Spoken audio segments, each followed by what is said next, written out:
Okay, first of all, I'd just like to say I totally just ghetto-rigged this. It's got like duct tape and everything, and it's a camera duct tape to a lamp, which is on, giving me lighting. That's why you see all these shadows. Meh. Today we're here math with Jesse, and we're gonna do some proofs, and we're gonna do 4 different ones. The first one is very simple, and it's just to say that infinity minus infinity does not equal 0. And you might think it does because, you know, it's the same thing minus the same thing, but it doesn't. And let me show you. So if you take out this infinity from this, you get infinity times 1 minus 1 equaling or not equaling 0. And what you do is you just take this as 0, so infinity times 0 does not equal 0. And why do you think that does not equal 0? I mean infinity times 0 can be anything, right? Well, it actually goes to our next proof, in which 0 over 0 is anything at all. So let's start with this. X is any number. Yes, that's cursive. X, we'll make the X more defined for you folks. X is any number, right? Okay. So we take X, multiply it by 0, that's going to be 0, right? Any number times 0 is 0. Well now, if we take X, we divide by 80, what do we get? Well, we get 0 over 0 is any number at all. So, let's go back over here, and we get infinity equals 0 over 0. No, it doesn't, because 0 over 0 is undefined. It can be anything at all. Infinity does not equal 0 over 0. And so infinity minus infinity does not equal 0. Isn't that great? Our next proof will be y 0.99999 repeating equals 1. That's 0.9. We're going to say that 0.9 repeating is x. Okay? That's good. Well, let's multiply both of these by 10. So now we get 9.9999 repeating equals 10x. Cool? Cool. Now, subtract both of these. We'll subtract x from both sides. What we get is 9 equals 9x, right? Because x equals 0.9 repeating, all this is gone from this side, and 10x minus x is simply 9x. So now we divide each side by 9, and we get 1 equals x. So if 1 equals x and 0.9 repeating equals x, what do we have? Well, 0.9 repeating equals 1. I think that's pretty boss. 9. Pretty cool, don't you think? For our last one, we're going to have to move up the paper. And what we got here is we're going to say how the square root of 2 goes on forever. I think it's 1.4 something.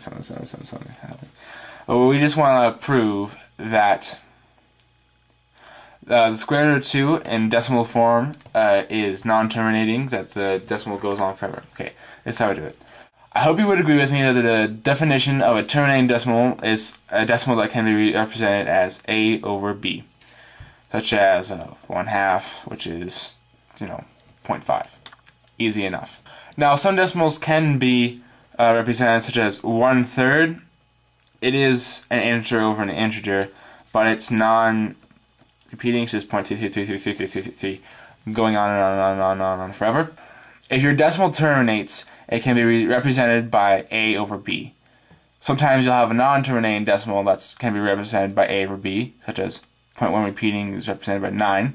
But if your decimal terminates, it has to be represented by a over b. Okay, so how are we going to do this?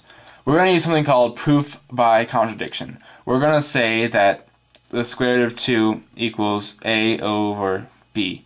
Now we're going to say that, and what we're trying to do is say that yes, the the square root of 2 is a terminating decimal. It will terminate at some point, and it can be defined as a over b. If this one terminates, there will be some a over b that can represent it. So here we go. We're going to square both sides of this equation. 2 equals a squared over b squared. Very nice. Now what we're going to do is we're going to multiply both sides by b squared. So now we get 2b squared equals a squared. Whatever a is, it has to be even because of this times 2 over here. Whatever b comes out to be, say b is like 3, well 3 squared is 9, times 2 is 18, square root of 18 is even. So a is even. Keep going, and we're going to say that a equals 2c. It's just a simple variable substitution, follows all the rules. So 2b squared equals 2c squared. Keep going. 2b squared equals 4c squared.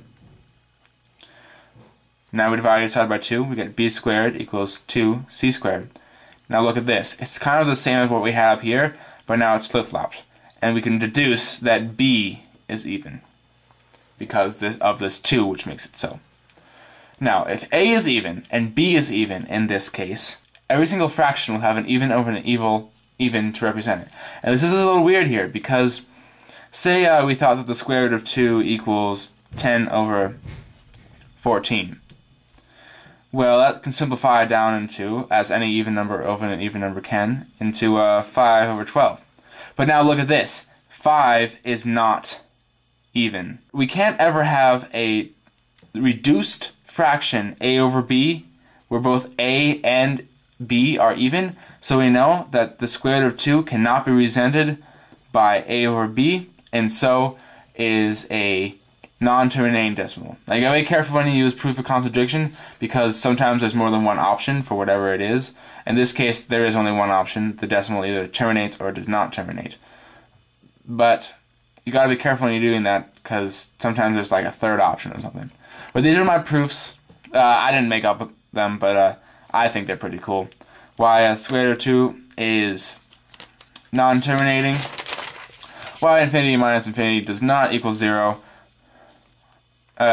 Why 0 of 0 is any number, and why 0.99999 repeating is 1. Math is awesome, no matter who you are, and you should do more of it because this is cool. I'd just like to say that my vlog update schedule is not going to be regular in any case, so you're just going to have to deal with it. Once again, they're going to be around weekly, and this was like 5 days since the last one, so close enough. If you have any more questions, remember just leave them in the comments and I'll try to get to them. I'll see you guys next time.